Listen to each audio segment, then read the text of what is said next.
ایک دفعہ ایک بادشاہ اپنی ملکہ کے ساتھ بیٹھا تھا کہ ہنسی مذاق میں اس نے ملکہ سے پوچھ لیا تمہیں میری شکل کیسی لگتی ہے۔ ملکہ جو بادشاہ کی عزیز ترین بیگم تھی وہ بھی ذرا مذاق کے موڈ میں تھی، لیکن اس وقت اس نے جملہ بڑا کرخت بول دیا، آپ اسے سلپ آف ٹنگ کہہ لیں، بولی مجھے آپ شکل سے جہنمی لگتے ہیں۔ یہ فکرہ سننے کے بعد بادشاہ کو غصہ آ گیا اور بولا میں اگر جہنمی ہوں تو تمہیں 3 طلاقیں دیتا ہوں۔ ملکہ نے یہ سنا تو اس نے رونا پیٹنا شروع کر دیا اور بادشاہ کو بھی کچھ دیر بعد اپنی غلطی کا احساس ہو گیا۔ اگلے دن بادشاہ سلامت نے ملک کے تمام علماء، مفتی صاحبان اور اماموں کو دربار میں بلا لیا اور ان سے پوچھا کہ کیا اس طریقے سے میری طلاق ہو چکی ہے؟ سب کا باری باری یہی کہنا تھا کہ ہاں آپ کی طلاق ہو چکی ہے اور شریعت کی روشنی سے ملکہ عالیہ اب آپ کی زوجہ نہیں ہے۔ اس محفل میں ایک نوجوان مفتی بھی موجود تھے، وہ ایک طرف ہو کے بالکل خاموش بیٹھے رہے۔ بادشاہ نے ان سے بھی یہی سوال پوچھا تو انہوں نے کہا جناب یہ طلاق نہیں ہوئی، کیونکہ آپ نے مشروط طور پہ کہا تھا کہ اگر میں جہنمی ہوں تو تمہیں 3 طلاقیں دیتا ہوں، اور ابھی تک یہ طے نہیں ہوا کہ آپ جہنمی ہیں کہ نہیں ہیں۔ آپ کو اگر کوئی شخص جنتی ہونے کی ضمانت دے دے تو پھر آپ کی طلاق نہیں ہوگی۔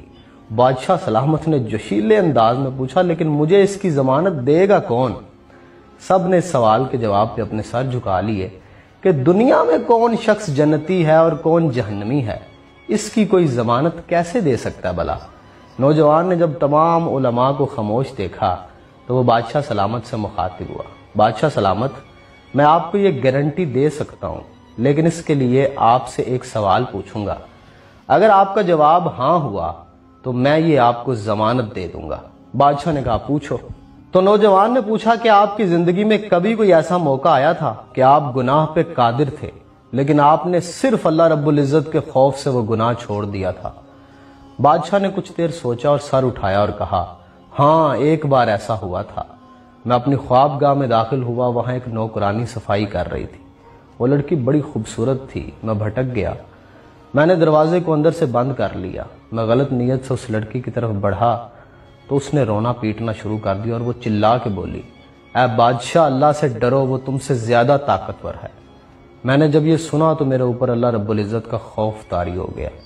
میں اگرچہ بادشاہ تھا، وہ لڑکی میرے کمرے میں تھی، میں نے دروازے کو اندر سے کنڈی لگائی ہوئی تھی اور اس وقت دنیا کی کوئی طاقت مجھے وہ برائی کرنے سے نہیں روک سکتی تھی، لیکن میں نے صرف اللہ رب العزت کے خوف سے دروازہ کھول دیا اور اس لڑکی کو جانے کی اجازت دے دی، صرف اللہ رب العزت کے خوف کی وجہ سے۔ یہ سن کے وہ نوجوان مسکرائے اور انہوں نے قرآن حکیم کی یہ آیت تلاوت فرمائی جس کا ترجمہ ہے جو اپنے رب کے سامنے کھڑے ہونے سے ڈر گیا اور اس نے اپنے نفس کو خواہشات میں پڑنے سے بچا لیا تو ایسے شخص کا ٹھکانہ جنت ہوگا۔ اس کے بعد اس نوجوان نے بادشاہ سے کہا میں آپ کو ضمانت دیتا ہوں کہ آپ کی طلاق نہیں ہوئی۔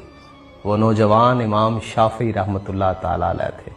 انسان شاید پوری زندگی پرفیکشن کے ساتھ پرفارم نہیں کر سکتا، گناہ و ثواب کے نسیان میں الجھا ہوتا ہے، جبلتوں کی کشمکش میں الجھا ہوتا ہے، لیکن پھر بھی کوئی ایک لمحہ تو ایسا ہونا چاہیے جب اسے لگے کہ گناہ پہ پوری قدرت ہے، پوری طاقت رکھتا ہے، لیکن صرف اللہ رب العزت کی ذات کی وجہ سے اس وقت گناہ نہ کرے۔ شاید اللہ رب العزت کی ذات مہربانی کرے اور اس لمحے کو ہماری نجات کا ذریعہ بنا دے۔ اللہ کے سامنے کھڑے ہونے سے زندگی میں کوئی ایک دفعہ تو ڈر جائے بندہ۔